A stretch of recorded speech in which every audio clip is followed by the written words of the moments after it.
A very pleasant good afternoon and welcome to APNU+AFC TV, the afternoon rush with yours truly, Randolph Pritchell. We're happy, of course, that you can join us here on APNU+AFC TV. Those persons who are joining us internationally, joining us in the region, right here in Guyana, who've been a part of this from the beginning. Thank you very much for joining us. We are coming to you live and direct from Georgetown. It has been 333 days since the regional and general election of 2002, March 2nd, 2000, sorry. And the nation still does not have credible results from those elections.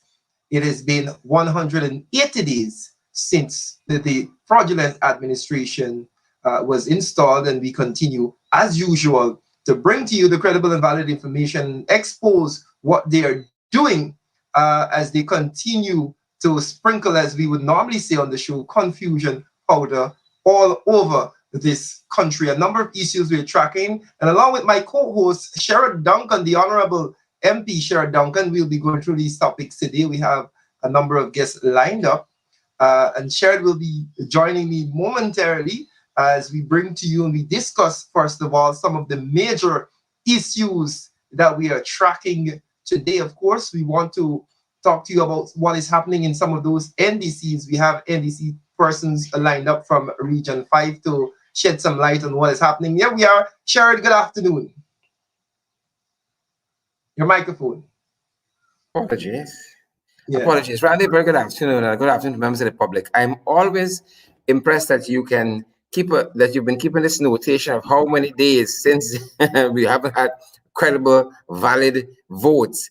It seems like 1,500 plus days to me. I just want these people out and nowhere near to governance. You cannot talk to anybody, Randy, who would say to you that we are happy that the PPP are here.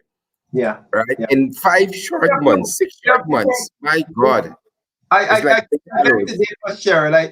think that there are a few handful of business people and their friends and in that cabal that are happy that they're there.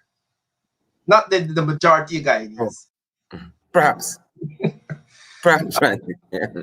What are we tracking today, Sherrod? What are some a great many things. As we were coming on, Randy, let's start with this. We saw this letter coming out of the Ethnic Relations Commission apologizing to Kathy Hughes for that whole dust-up in terms of comments attributed to her on Facebook that we knew were not factual, that we knew was fake news. We knew it was the trolls having a field day, the PPP trolls. And the ERC wrote to her, I think, today. Let me make sure I get my dates right. Yeah. And yes. And they wrote to her yesterday, and pretty much apologized. I want to read just 2 paragraphs briefly of what this statement says. That the commission recognizes, I'm writing to appraise you of the findings of our investigation, which was carried out of due diligence in getting the investigation done. I'm running ahead of myself. She says that the complaint falls outside of the scope of the commission because it was false. That's what they recognize. It was intended to create nothing more than mischief in the Guyanese populace. Right? She said, in this regard, the commission recognizes that a thorough investigation is imperative to ascertain the source and identity of the individual or individuals connected to the comment made. As such, they'll be calling in the cybercrime unit of the Guyana Police Force. And the commission wishes to take this opportunity to apologize for any public ridicule which was made against you, and is prepared to render any further assistance it deems necessary in assisting with the investigation. Yeah. Wow. There you have it. A lot to unpack, but you know what's the biggest thing I want to unpack and show to the guy? It is totally unacceptable that the government of Guyana is doling out millions of dollars to support and run the ERC. And the ERC is so callous and irresponsible as to put out a public statement about Ms. Kathy Hughes and a post attributed to her without doing their Yeah. due diligence, Yeah. without doing any Well, that's investigation. the way this country is being run, from top to bottom. You understand me? There are allegations made first. You are paraded in the public view, and then it's like a damn script. Poof. Mm-hmm. All right. I mean, I am happy that they have come out to say they are sorry and they're apologizing. But look how many people are being brought before the courts. They have Mm-hmm. no evidence of the charges that are being laid against these people.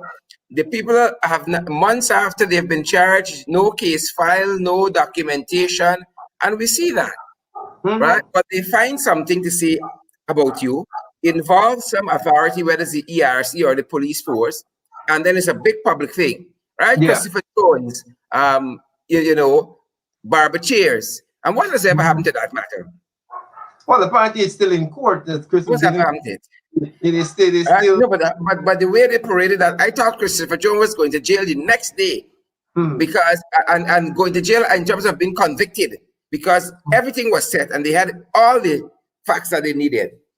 And that is the tragedy when your character is already soiled. How many people can now read that ERC thing and say, "Oh my Lord, I really had a bad thought about Kathy Hughes." You understand me? People don't come back. That's now going to be front page news in Sabbath News or Kaito or Chronicle. You Not know going what? to be tucked away in some page 20 story.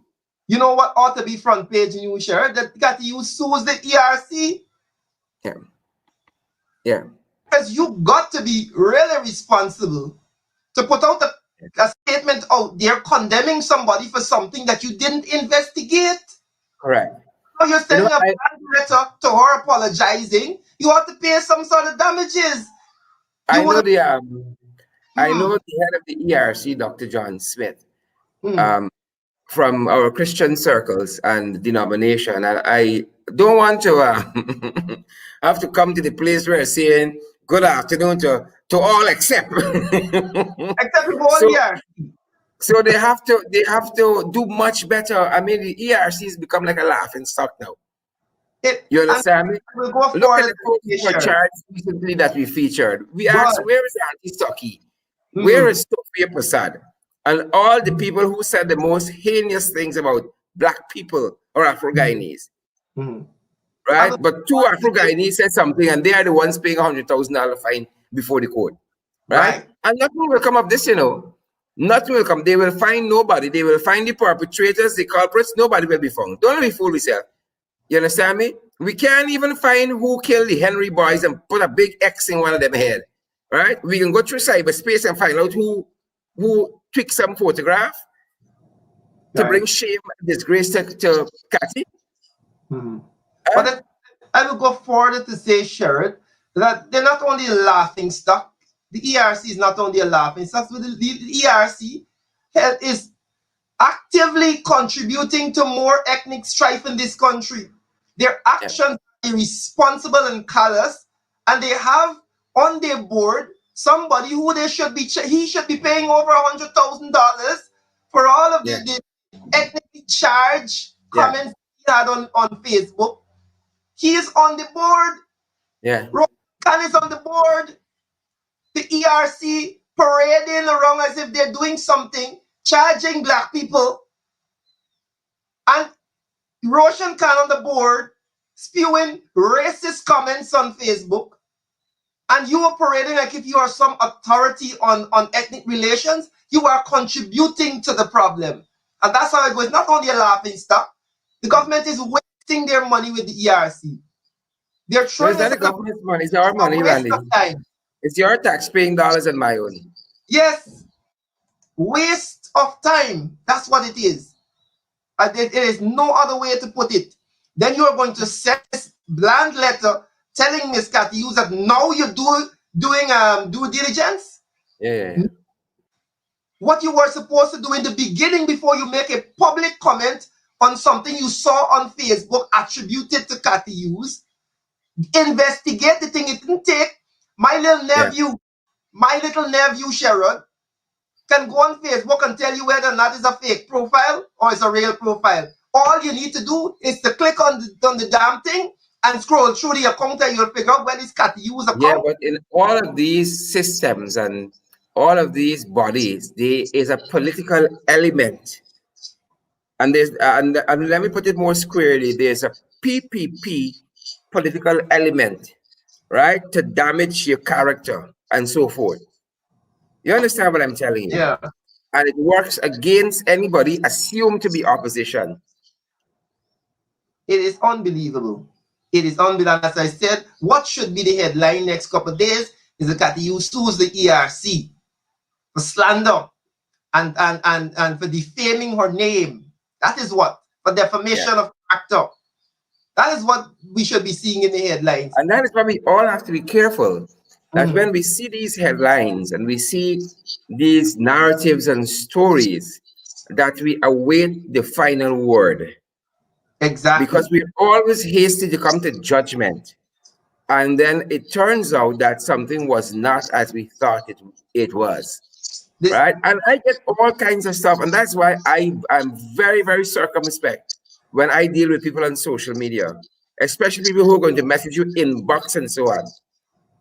Right? Because people have a way of tweaking and twisting. And my mother would say, my parents would say, if you didn't say nothing, they're going to say, yes, sir. Exactly. You understand me? And that is the challenge when you can manipulate photos or manipulate text to appear a certain way, and then the word goes out. Right? Yeah. Nobody waits a month later to come and read back. Oh, we apologize. The damage is done. Right? And how do you calculate the damage? Sadly, there are a number of so-called news agencies, the iNews of the world and Times, that are ready propaganda machines.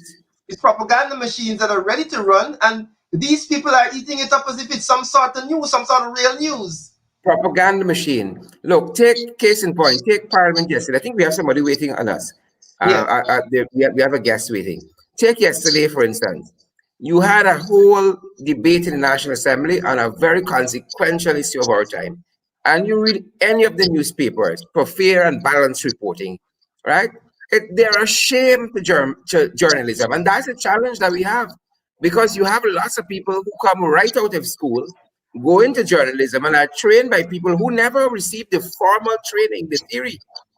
And so it is what is everybody's right, what is right in everybody's own eyes individually. As a matter of fact, years ago when I went seeking work at a certain media establishment, the man told me I was wasting time going to UG. He said, you don't got to go to UG for right story. You understand me? But I can't tell you the amount of times they have been sued by people. Right? And so the two things sometimes got to go hand in hand. The content got to match the theory. And we got lots of media houses who people just with fair and balance. Some people just spewing words, like the government, talk about transparency and accountability, and two fishing trawlers. You can't tell me who own them. Exactly. Yeah. They spent 5 years. Yeah. 5 years running down the APNU+AFC about transparency. And you're hiding to tell us who own two trawlers. You understand me? If Nandalal owned two trawlers, it is so. Right?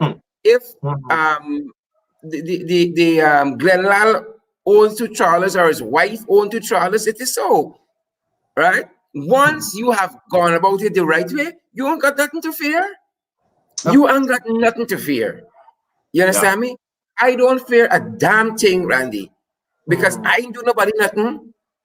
Right? I'm certain this government knows the last dollar I got in my bank account, because they're fast like that. And I don't have to be afraid for them to know. You understand me? And they could just ask me anything they want to know about me, they could ask. Right? But if you got something to hide, you're going to be going through all this gymnastics. Right? We are doing the people's business, and the people's representatives in Parliament ask who owned the two trawlers. And we are custodians for the people. Right? And you can't tell me who owned two trawlers. These people are more big and powerful. The response by Minister Mustafa was so obdurate, right? And so crass. And these guys want to lecture us. You understand me? We're going to come to that that debate that we had in Parliament, Chair, because I want to to pull out a few pieces from your You want to presentation. unpack? You want No, to unpack? not some of your presentation when you said to free up the weed, and we'll We talk got to about freak up. that in Regardless. a little bit. Right now, we want to bring in Ms. Carol Nurse, who is a NEC member of Region 5 counselor, for her to tell us what has been happening there. And we'll see you on the other end of that interview. Great. Thanks, Randy. Right, so if you're now joining us, we were, of course, talking about some hot topics there about what has been happening in the news. We're going to bring in now Ms. Carol Nurse from Region 5. As you would have been hearing a while now, there's a lot of problems happening in the NDCs around the country as Minister Damlal tries to dictate, even at that level, what is supposed to happen and impose persons who they want to be in place. I know we've had issues all around the country, Region 2, Region 4. So we're going to hear from one of the councillors in from Region 5. I think she's standing by, Miss Carol Nurse.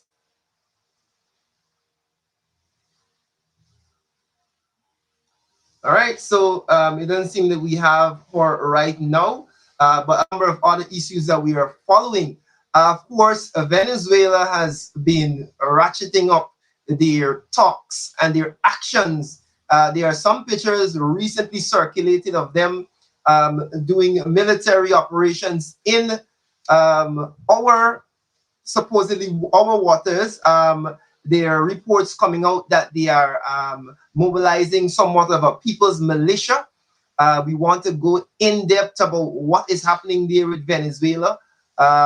Also, today we want to talk about COVID-19. There was a report from The Economist predicting that Guyana will not reach full vaccination until 2023.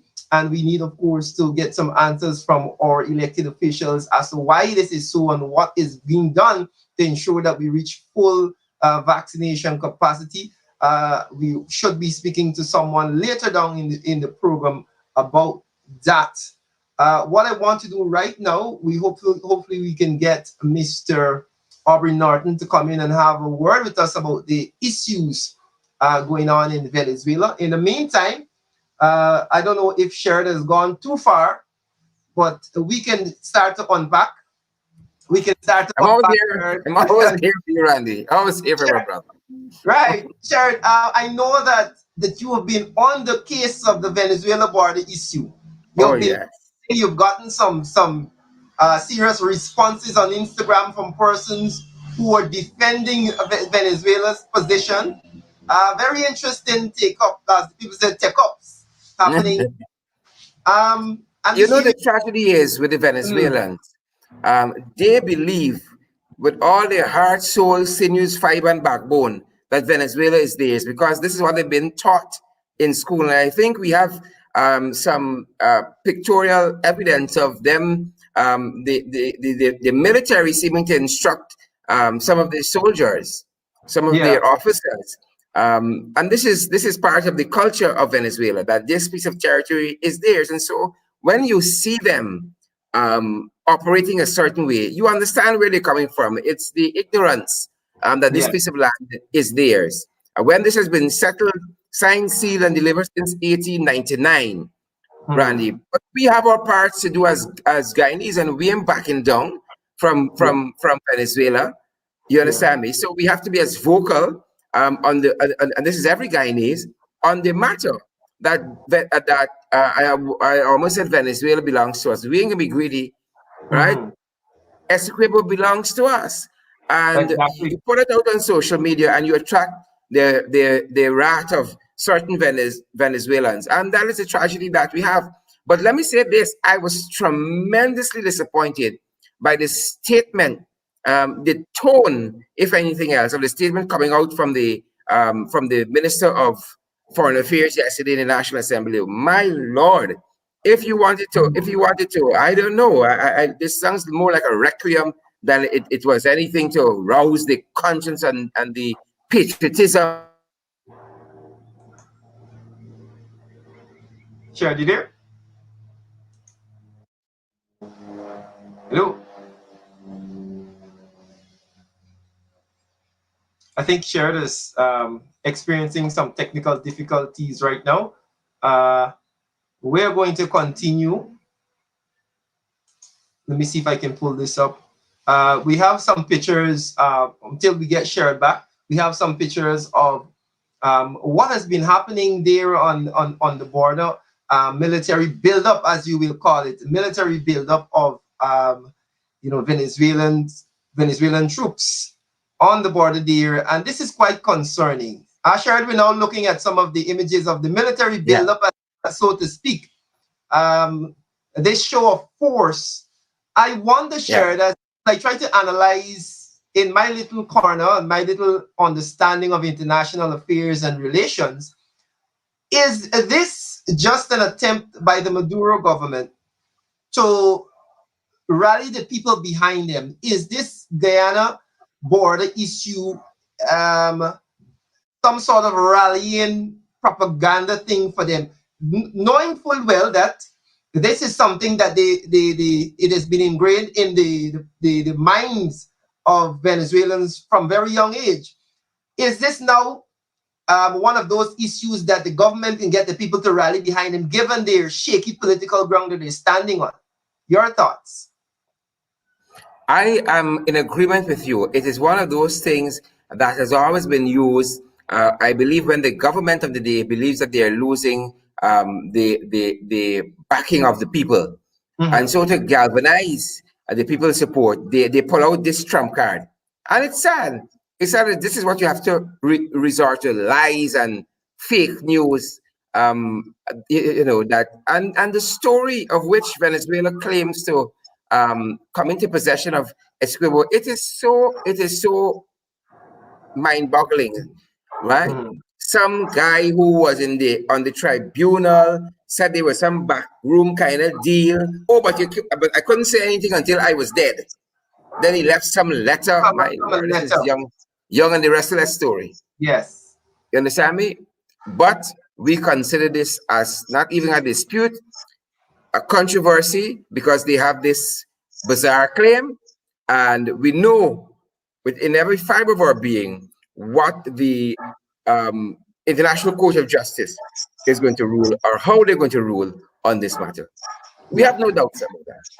I mean, I'm trying to cast my mind forward now as we see some of the images there of the Venezuelan military buildup close to our borders. But I'm trying to cast my mind as to where do Guyanese go from there in terms of our resolve to deal with this matter. No one wants armed conflict, and especially when you're in a situation like Guyana is, who's we know we're not as military, mighty and military as the Venezuelan. How do we push if the Venezuelans decide that, you know what, we are not going to work with the International Court of Justice, we are not going to adhere to whatever they think, we are going to take this piece of land? Well, I already told them, right, that I got my cutlass in one hand and I come with my guns blazing in the next. So they got to decide what they're doing. But I know no foreign flag and flying over Essequibo. You Yeah, understand? yeah, yeah, I can't dictate what they can do on their side. But I know we are not going to go quietly into that gentle night. yeah. That's what I know. And do you believe Right? that? And I hear a lot of bravado. For instance, in the Attorney General yesterday in the House, I'm not hearing that kind of bravado against Venezuela. And that Yeah. is why I found Mr. Minister Foreign Affairs, his presentation so lackluster yesterday morning. Because now's the time for a little oomph. Now's the time for the bravado of Nandalal and the bravado of Irfan. You remember Irfan, who was asked a question about the nurses and the PTE, right? Did And they no show any solidarity with the sugar workers? Now it's time for that kind of bravado. When our territorial integrity and our sovereignty is being challenged, right? But everybody now with a tail between the foot, going very, very quietly. I would go further to say, sure, that it is a time that requires more than just bravado, but it requires your ability as a politician and as a Guyanese to recognize that in the House, you have a job to rally the opposition behind you. That should be your position. You should be so persuasive and enthusiastic about defending our integrity, defending our territory, that you rally with energy and zeal and zest in the House, so that you, like an opposition MP, must come out of Parliament and say, yes, I listened to the Attorney General, and I feel good that Guyana, Yeah. we can come together and fight these people, and we can do what we need to do to ensure that our executable stays Guyanese. And that, more than just bravado, but some sort Yeah. of a rallying cry should have been put out there. And from what you're saying, Sharon, it doesn't seem as if that was conveyed to you guys in Parliament yesterday. No, at all. At all. The effort was so uninspiring. I didn't even hear what the minister said. Right? And that is what Guyanese people are looking for, leadership, especially on this issue. Yeah. What are we expected to do? Well, they said give them a week. If I spoke with Amanza last week and during this weekend, that's what she conveyed. There's some public relation campaign supposed to be rolled out this weekend. And I thought we we're always developing these things. I mean, we've always had this controversy with us for the longest while.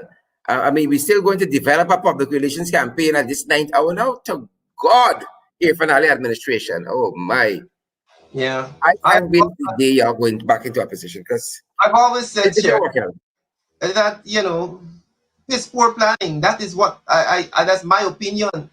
This is not the opinion of the APNUFC. This is Randolph Critchlow's opinion that the PVP stands for piss poor planning, and it's evident in every single facet of their governance. It's not rocket science. And as we look Precisely. at one of the pictures here, you see the top left hand corner. You see where they are claiming more than 2/3 of the country. More than Yeah. 2/3 of the country. Yeah. And I do believe that this is just an attempt by the government to rally support behind them. There's a lot of things happening there. And I believe that the Venezuelans have way more to be worried about than this claim to Essequibo at this point in time. Way more to worry about the welfare of their people and the general health of the country's economy. A number of other things that they could be focusing on. But Correct. this is just another propaganda push to rally the people behind Maduro and his government. Yeah. What was a very spirited presentation yesterday morning was Ashley Singh asking to raise the debt ceiling, more money, more debt. Wow. That was a very, very spirited presentation yesterday morning. So they're focused on the wrong things right now. Yeah. Quite interestingly to share, we see Venezuela putting together what may be deemed as a people's militia. I think we have a photograph to that particular detail. This is something that we had as a country. This is something that was frowned upon.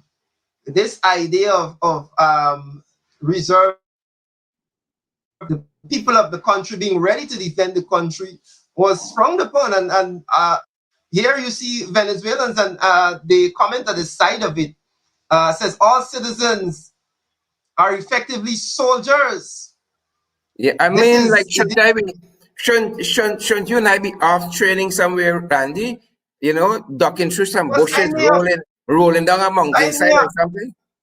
I'll be the first to sign up, Sharon. The very, very first. I'll be first in line. That's what I'm saying. You're hearing so sporadically. I mean, just this week too. Just this morning, I heard that the government knew that there was the naval buildup was happening since the 7th day of January. Mm-hmm. Everything for this government is a secret. I'm like, yes, it's like everything else. You don't know what is happening. Sure. Let me see. The people don't like to share anything because when you are transparent, you can't thief. That's the bottom line. If that is your governing policy, that look, we must keep it secret so we could thief. I would say like how the Chinese people say it. right? They're the ones that disbanded the people's militia. This idea of Oh Guyanese people yes. defend Guyana, Oh yes. and you know, it's just a Yeah. constant rolling Yeah. down a hill of corruption and secrecy and non-transparency. Again, Well, I if I believe say you need a militia, you have me. You got me. I big and bad. We got it Chatri. We got Kwame McCoy. exactly, We got exactly. the one on the broadcasting board, the fella that Mhm. did the nastiness to Freddie Kissoon. Yeah, Abdullah, Jason yeah, Abdullah. yep, There's the own army. yeah. Not to blame the grass. I mean, when they came in 1992, those are the people that disbanded the national service, Oh got yes. rid of the people's militia. These are the things that they did, essentially making us weaker and removing this sense of nationhood and national pride. That is very important in this conversation to share. When you strip away the sense of nationhood and national pride, people are less inclined to be one patriotic and be ready and willing to defend their country. True. Right? Like how you were saying, no, not to play the grass, I ready. That sense has been degraded over the 23 years of Oh the yes. people, right? Because all they did was remove this sense of nationhood and national pride and institute a regime of hustling, the hustle mentality, right? This hustle mentality that, hey, we got to eat, we got to know some big buy, forget some contract Oh on that. yes. Oh yes. You get the Them boys contract with on switch that. quick, you know. Randy, Right, them boys with shift with switch quick. You understand me? Them boys would run to the Venezuela and say, what my card there? What my ID card? I never liked these people. I was right. only putting up with them. They would switch out quick. Yeah. You understand me? Quick, quick. Sharon, I want your, as we switch course a bit now, I want your thoughts on this report that we saw this morning, talking about the COVID and vaccination rates in Guyana. We have not started vaccinating as yet, of course. We have not even put anything in place to store these Yeah. vaccines. You know, the ones that we are getting are We need to pass the legislation for the right, vaccination. right. Right? And again, when we're talking about accountability and transparency and truth and all of that, the government has to be truthful against it because they keep giving the impression as though any day now the vaccine going to touch down. And everybody knows that the vaccine is going to take a long time to get to the third world country, much more to Guyana. Those Yeah, developing countries right now buying up all the all of vaccines. the The vaccines. companies can't produce them fast enough, Mhm. right? Because there's this notion I heard, there's some science behind it that you need to be vaccinated at least 4 times, Mhm. right? So think of a large nation, 180 million people, probably 190, 200 million, like the US, Mhm. population size, and they're buying up 4 or 5 times that amount in vaccination, in Yeah. vaccines, right? When vaccines meeting here. And that is why I heard on one of those very programs recently, them saying a school of thought in US that says that you can't only think about yourself because you could immunize everybody. But if the rest of the world got COVID, you're gonna be struggling still because you Yep. do business with the rest of the world. So while Yeah. you are vaccinating in-house a certain category of people, you need to be sharing vaccines with the third world, especially. Yeah. But the point is, we ain't getting the vaccine Mountain because Mountain is a day from now. Yeah. And Right. as we So there's this thing as though, and the most conservative estimate says 6 7 months. yeah. And to get the Right? vaccine, Sharon, and if we consider what we're looking at here, this estimates that Guyana will not receive widespread COVID-19 vaccination until 2023. Now, Yeah, this is damning. This is cause for concern yeah, because it's not that Guyana had no COVID cases or no deaths. We're not immune to this thing. Guyanese are dying daily. And I think the Minister of Health, who, by the way, I feel is in some sort of coma and or is living in some alternate universe, because he comes on television daily and says manner of things about what should be done and what is done, while his own government and his own colleagues are doing exactly the opposite. So I don't know if he isn't communicating with them or he lives on Brigham in his office. Randy, the Minister of Health, or I would rather say, people are dying because of the Minister of Health. You see, Randy, like every Guyanese, how the PPP approach the COVID regulation, right? The COVID regulation is optional. That's where we are really truly. If you want a social distance, right? As long as you don't impose on me a social distancing. If you want to sanitize, right? The Speaker of the National Assembly had COVID twice, according to him. And the Speaker was very, very chummy just yesterday with people taking photographs. No social distancing. The Speaker of the National Assembly. And if that is what you are sending as a message to the population, what you want the man in Habu Baghdam to do? Yeah. When there's no police to enforce and regulate and so forth, he got to do everybody just meet up on this one big party, right? Only God knows why we aren't further along in COVID infections and death. And it has to be because of what happened before this government came to power. Because it's just a free-for-all. And right now, Randy, I can tell you this. This government would be too ashamed to roll back the curfew or to really get forceful with enforcing the COVID restriction. Because the first thing they think, we want to alienate we base. That's all they think about. And Jack Joe said it. Who dead? It's natural, people dying. Yeah. I don't say it's the right people are dying. Some people got the right people are dying. But I maintain though, Sherry, that questions have to be asked. Answers must be given as to why this is and what is being done to ensure that we don't reach 2023 and we still don't have proper vaccination. It is unbelievable. Randy, I understand what they're saying. I understand. Because if you've been following, the Minister of Health said we're getting this vaccine or first set of vaccine from this conglomerate, this international entity called COVAX. And COVAX has been complaining that it's the big companies, the big countries who are eating up the vaccine from the market. Right? So you tell me somebody can get a conscience and send 1 million doses to Guyana because they're pumping oil and Irfan Ali's president over 1 million a year citizen? Think about India that has more than 1 billion people. You think India can say we choose Guyanese over our people? So send 1 million doses down, sir. So Frank Anthony could look nice. Yeah. And whilst we are slumbering, whilst the Minister of Health is sitting on his hand in Brigham, Barbados is about to shut down. Jamaica is closing down the airport. People are being proactive to save their... Because, Randy, as we have been saying here, and we know we are in this by ourselves.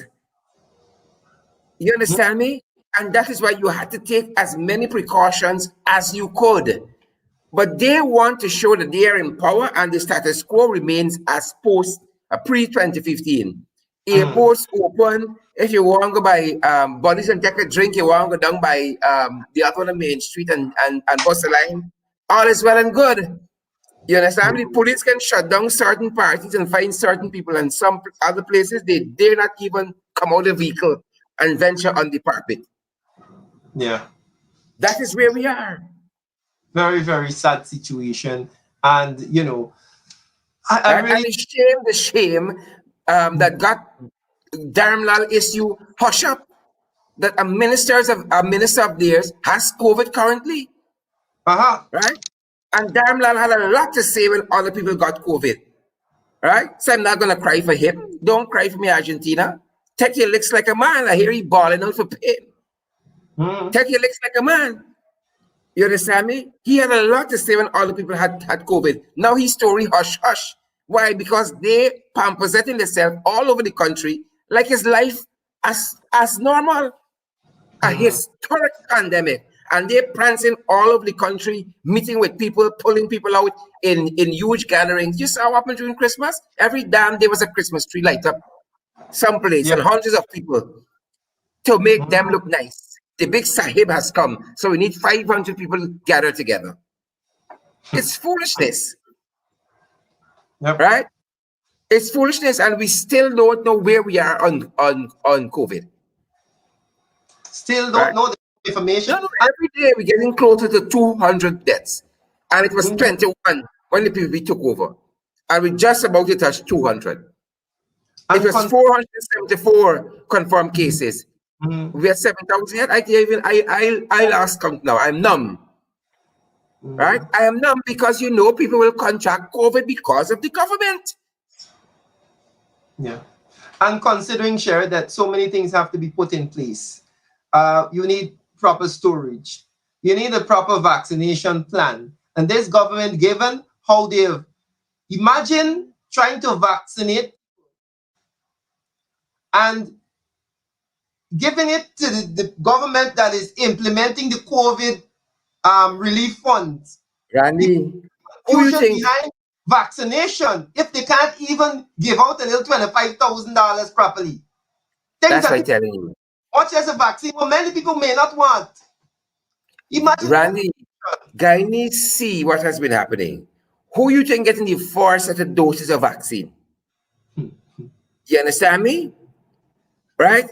You see people go in and give out COVID, and just today somebody was telling me that when they go certain places, they are being told you have to take 20,000, 5 come back for us. And people are in need, people in dire financial straits. You ain't gonna take 20 and give 5 because it's 20 more than you started the day with. You Yep, understand me? You can imagine yep, somebody saying, boy, you better take a half veil. Yeah, it's half veil or nothing. You understand me? It's half veil of a Pfizer, quarter veil of Moderna or nothing. yeah. You understand me? Who you think getting the first set? If a man got a police vehicle, if it's coming get a police vehicle escorting a private citizen car to Barbies, who you think getting the Mhm. first vaccines when it come? I Huh? shudder to, I shudder to think that this government will be charged with vaccinating our people, given their track record, and the PPP can Look at the priority. Look at the priority. manage itself out of a paper bag. How are they Randy, going to organize this?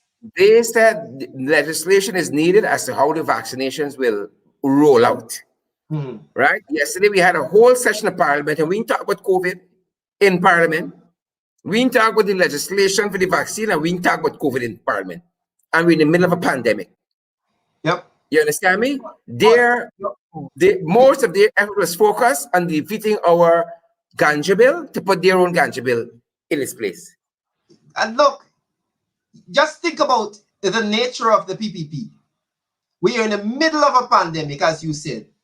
They said that legislation needs to be in place for the disbursement of the vaccine. They go to Parliament, and their member is holding up gold band. Yeah, yeah. That's where we are. That is where we are. That is where we are. According to this information, Randy, 58 new Mm, cases. I think yesterday was 90. Right? yeah. It means that we're seeing a surge because we haven't seen these high figures in a little while. It's been 20, 30. There's a surge happening somewhere. And it's Mm, all of these big government outreach in Linden, government outreach in Port Kaituma. Like if there's nothing happening, it's just an ordinary day in the world. mhm. You Yep. understand? And you know when they can stop? When some of them start dropping like flies, when they start deading out. Then is when they can stop. It's a sad situation, Sharon, and they don't seem to care. Their actions in Parliament tell me that they don't care. You're focused on abusing out people in Parliament, Yeah. Look at and it. This man, Majid, they said Mhm. he's one of their supporters, workers, whoever the fellow was. I don't know him. The man died from COVID-19. And what did they do to celebrate his life? Gathered by the hundreds by Freedom House to give you a send off. You understand why 90 people were COVID positive yesterday and 58 today? Hundreds of people were packed into Rob Street to give the COVID victim a send-off. Sad. You understand? And the parliament was trying to beat the opposition over the head because we didn't want to come in the dome a couple of days ago. They're going to turn off the Wi-Fi and all kinds of things. You That level understand we come where we to. are? Imagine This is the the country level we that is do. a bottom house shop right now. A cake chop, it's worse than a cake chop. That's how Yeah. the government is running. Worse than a cake chop. About him. And all the while, Exxon has gotten what they wanted. Jack Deere seems to be very Yep. willing to give Exxon whatever they want. Exxon digging me out right now. They can dump all of the they can flare all of the gas. Yeah. They can flare the raw water in the ocean. But They that's can do what whatever they happens. want. Randy, they're digging me out, they're bathing, and then they're throwing the dirty water on we. Right. That's what happens. And this You government understand? They seems tell me drink not it. to care. This is They allowed. seem not to care about anything. They're more worried about And they're again, more worried about who got investigating a gold band that was a gift to somebody. and again, these were the folks that had all the bravado when they were in opposition. They knew exactly what they were going to do to give us the pristine oil contracts and so forth. And where we are today, 6 months later. Yeah, I remember very carefully. Listen, and I take this particular issue shared it's very close to me. I take umbrage at the PPP's actions because I was one of those Guyanese looking on and saying to myself, well, I am seeing the good in the oil deals. I know that Guyana is going to be benefiting, but you're over that side standing making one set of noise about how you're going to renegotiate it and you're going to suck it to Exxon. Yeah. Where is the renegotiation of deals? It reminds me of a video I saw earlier on in the day with these two dogs barking on either side of a gate. But when the gate opened, the dogs gone quiet. And when the gate closed, they gone back to barking in this rowdy, ferocious manner. Then when the gate opened, they gone quiet. It was just theatrics. You understand me? The people was on the other side of the gate. And so they barking loud. And now that the gate opened, tail between my foot, and Jaguar said, oh, this is the best thing we could have gotten for the time. Don't worry, we get the next one right. We did the next one right. We can get the next one right. You know, they've gotten all of what they wanted. Yeah. Exxon is going to continue to do whatever they want to do because the PPP are they don't care about what Exxon is doing. They care about enriching the little circle of friends and family. Yeah. That is what they care about. Enriching the little circle of friends and family. People are going to get this. Yeah. Some of this part of the video that Sharon was talking about there. Yeah. But Sharon, that's excellent Jaguar right there. It's excellent Jaguar. We conclude this afternoon. The country is in a strange place. I will say this. We have a catfish president and a catfish government. And a fisher bishop. Right? And let me just lay this out as my parting words this afternoon for this afternoon show. One more thing. People say one more thing. The country is in a strange place. We have a catfish president that is leading a catfish government. The people of Guyana were catfished. They thought they were getting something when they got something else. Oh, yes. We have, right, Minister Tin Pot dictator running one of the most influential ministries, causing in every single region. Tin Pot dictator. I think God just spoke to him with this bout of COVID. I hope he listened. Right. Then we got this convict. Kwame was convicted before the courts in this country. Convicted, not charged alone. Convicted of assault. I think this was in relation to Mark Benchcap. Right? So he's a convict. He said that in the National Assembly. He got the face and the gunshot for come and show band. You are sitting on the side of government that houses the most corrupt bunch of politicians that the country has. I'm happy you mentioned that because Kwame was press or information liaison to the president and had a house valued over $100 million in diamond. I don't know if he still has it, right? And he was in just an ordinary information liaison, and his house was valued over $100 million. So when you talk about corruption, that's the poster child. Right? You're sitting on the side of the house. That the house is the pack of the most corrupt set of politicians that this country has ever seen. And you got the face to put up a ban. Talk some flimsy story about somebody give minister some gift and fooling. His colleague, Randy, his colleague, one Ejil, and the other one, Waldron. Waldron stood in that National Assembly and lied to the whole nation. Put your hand on a Bible to seal the deal, to seal the lie, and lied to this nation when she knew she was a dual citizen. It took the Chief Justice to tell the nation convincingly that, yes, indeed, she was a dual citizen and had no right sitting in the National Assembly. She still sits there very quietly every day, right? Quiet and deadly. Exactly. You understand me? Those are the scamps that on their side. You got Strip and Slap Berry, who could hardly stand up still, right? Who should be in some nursing home. He got a seat in the National Assembly. Strip and Slap Berry, right? You got spy laptop, spy equipment, Leslie Ramsamy in the National Assembly. Westford that sell out government vehicle from the ministry that she was minister till she can't even get her ministry back till now. You understand me? Ashley Singh, who had fraud charges over his head until the DPP drop it, right? We get National Assembly. So when we say they are corrupt and vile people, this is what we mean by it. We got man in there. We got the president with 19 charges. Who finds something million in law books? He said it was a gift. But Kwame bringing the law books and hold it up. It's Bangle he bringing. He own gifts. Right. You understand? And Nandalal charges were dropped. In any part of this world, we heading back to journalism.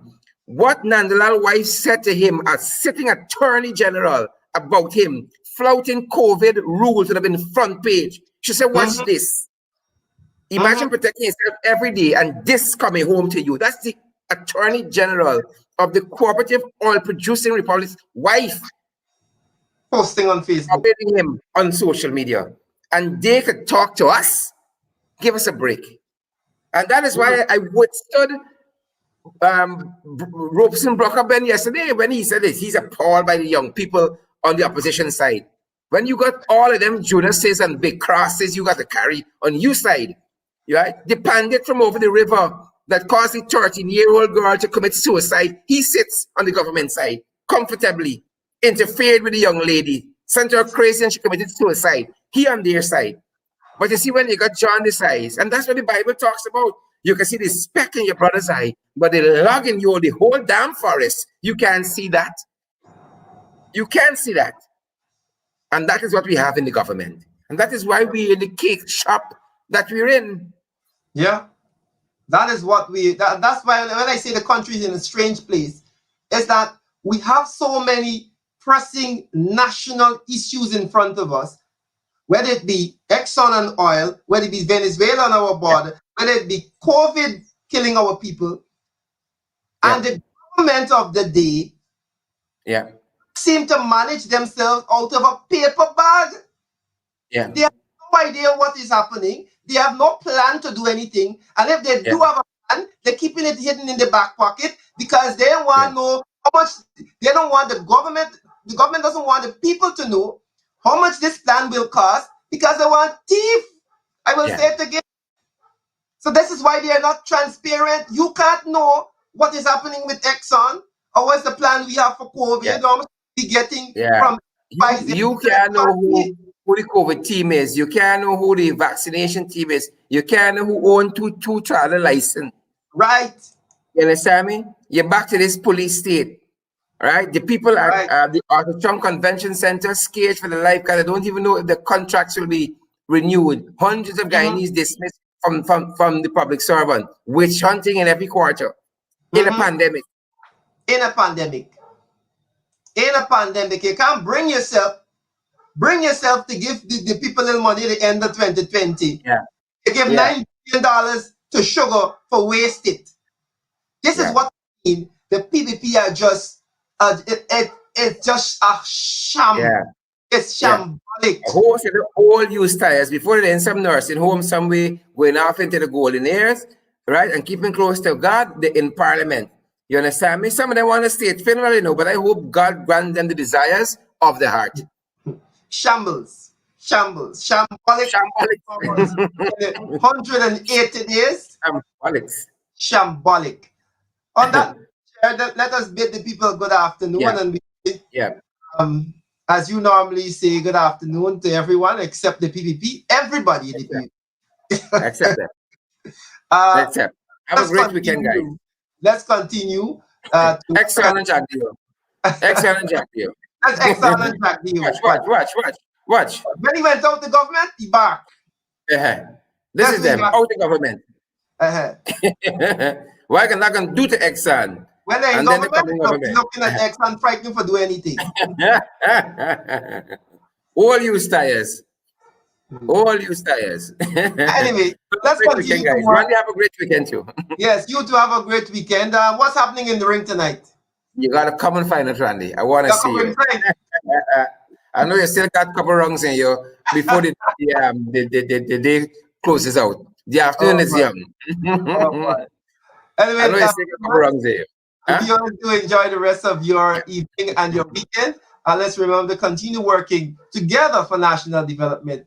My name is Randolph Pritchlow. On behalf of my colleague, the Honorable Sherrod Duncan, do enjoy your evening.